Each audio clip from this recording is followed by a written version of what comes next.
dice machine is made to replicate a regular dice. Here, let me demonstrate you how it works. First, you have to press a push button, and then the 7-segment display will give you a random number from 1 to 6. I got 2. Let's try again. I got 2 again.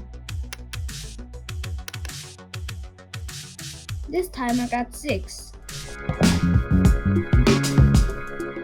As you can clearly see, I have attached mine to an Arduino and a DC jack, which is connected to the Arduino.